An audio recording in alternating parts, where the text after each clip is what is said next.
अस्सलामुअलैकुम बच्चों। आज हम एक छोटा सा टॉपिक है forces in free body diagram. तो बहुत ही आसान सा सिंपल सा कंसेप्ट है बच्चे। मैं एक एग्जांपल से आपको समझाता हूँ। आपके सामने एक बुक नजर आ रही है। इस बुक के ऊपर हम एक फोर्स लगा रहे हैं। जाहिर है जब ये फोर्स लगेगी तो बुक फॉरवर्ड राइट साइड पे मूव करेगी। ओके। अब बच्चे ये राइट साइड पे जब मूव करेगी तो इसके अलावा अप्लाइड फोर्स के अलावा इसके ऊपर जितनी भी फोर्सेस एक्ट कर रही हैं उन सब की डायग्राम बनाना, उन सब फोर्सेस को लेबल करना, डायग्राम बना के उनको लेबल करना। और लेबल करना किसकी मदद से? वेक्टर की मदद से। बेटे आपको पता है कि एक वेक्टर को रिप्रेजेंट करने के लिए हमें चाहिए स्ट्रेट लाइन और एरो। तो इस स्ट्रेट लाइन और एरो की मदद से इस बुक पर या कहीं पे भी लगने वाली सारी फोर्सेस की डायग्राम बनाना बच्चों कहलाता है forces in free body diagram. यानी ये इस टॉपिक का मेन पर्पस है। आप बेटे अगर इसको थोड़ा सा डिफाइन को आप लोगों ने पढ़ना है तो आप यूं पढ़ सकते हैं, free body diagram are used to show relative magnitude, यानी मैग्नीट्यूड और डायरेक्शन शो करती है फोर्सेस की किसी बॉडी के ऊपर अमल करने वाली जितनी भी फोर्सेस है उनकी मैग्नीट्यूड और डायरेक्शन बताती है। Other words, free body diagram is a special example of vector diagram. इसको वेक्टर डायग्राम मैं समझाता हूँ बेटे। ये एक ब्लॉक है, उसके ऊपर एक फोर्स इधर से लग रही है और एक फोर्स इधर से लग रहा है। अब मैं आपसे पूछता हूं कौन सी फोर्स ज्यादा है? तो बेटे याद रखना, जो वन है और एक फोर्स का नाम टू है, तो आप देख रहे हो वन की जो मैग्नीट्यूड है वो कम है तो ये फोर्स लेस होगी। अब सॉरी टू, जो वन है उसकी मैग्नीट्यूड यहां से यहां तक है ज्यादा है तो ये फोर्स भी ग्रेटर होगी। तो बेटे याद रखना, जो वन फोर्स है वो ग्रेटर है किससे? टू से। तो इसकी लेंथ जो है बच्चे वो फोर्स की मैग्नीट्यूड को शो करती है। फोर्स की मैग्नीट्यूड जितनी लेंथ ज्यादा होगी उतनी फोर्स स्ट्रांग होगी।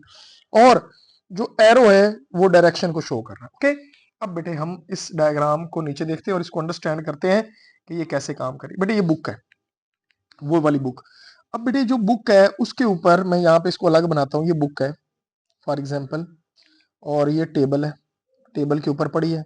ये फजूल सा मैंने बना दिया टेबल। एक फोर्स बेटे इधर से आप लगा रहे हो, अप्लाइड फोर्स इस तरफ से। ओके, अप्लाइड फोर्स मैं लिख रहा हूं अप्लाइड फोर्स। बेटे जब ये मूव करेगा तो आपको पता है इसके ऑपोजिट डायरेक्शन में क्या लगेगी? फ्रिक्शन लगेगी। ऑपोजिट डायरेक्शन में क्या लगेगी? फ्रिक्शन। अब यहाँ पे देखो साथ वाले डायग्राम में यही समझाया हुआ है। अप्लाइड फोर्स राइट वर्ड है, ओके, और फ्रिक्शन क्या है? Left word. तो मैंने यहाँ पे अलग अलग बना दी। ओके। अब अगर आप गौर करो तो जो अप्लाइड फोर्स है वो ज्यादा है, ओके, और जो फ्रिक्शन की फोर्स है वो क्या है? कम है। अब देखो बेटे मैं एग्जांपल देता हूं आपको। ये एक ब्लॉक है, इधर से मैं फोर्स लगा रहा हूं 2 न्यूटन, इधर से लग रही है 8 न्यूटन। अब आप खुद अकलमंद हो, किधर जाएगी? जाहिर है इस तरफ ही जाएगी ना।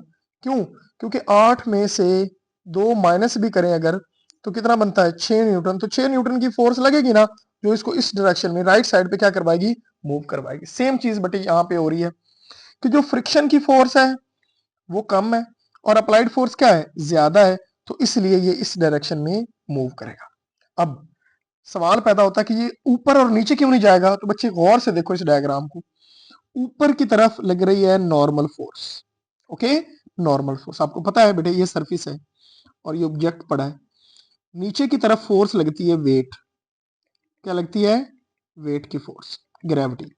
और इसको बैलेंस करने के लिए अपवर्ड डायरेक्शन में लगती है नॉर्मल फोर्स, जिसको नॉर्मल रिएक्शन फोर्स बोलते हैं। ओके। अब देखो इसकी मैग्नीट्यूड यानी इसकी लेंथ और इसकी लेंथ दोनों सेम है। इसका मतलब है दोनों की मैग्नीट्यूड भी क्या है? सेम। अगर बच्चे मैग्नीट्यूड सेम हो और डायरेक्शन अपोजिट हो, डायरेक्शन अपोजिट, तो आपको पता है ये दोनों एक दूसरे को कैंसिल कर देंगे। क्या कर देंगी?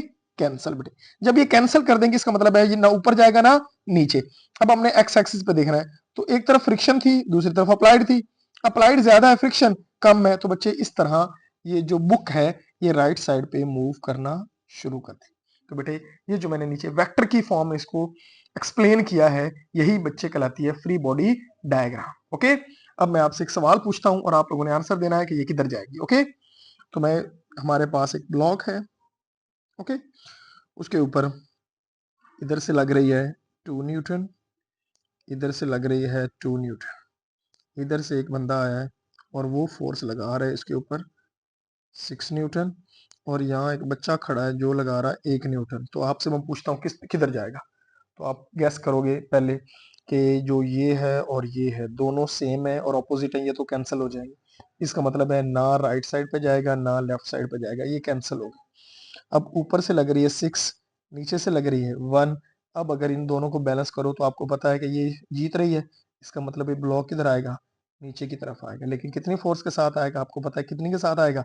5 न्यूटन। तो ये बच्चे कहलाती है free body diagram. I hope आपको ये क्लियर हो गया होगा। मिलते हैं नेक्स्ट वीडियो में, तब तक के लिए अल्लाह हाफिज।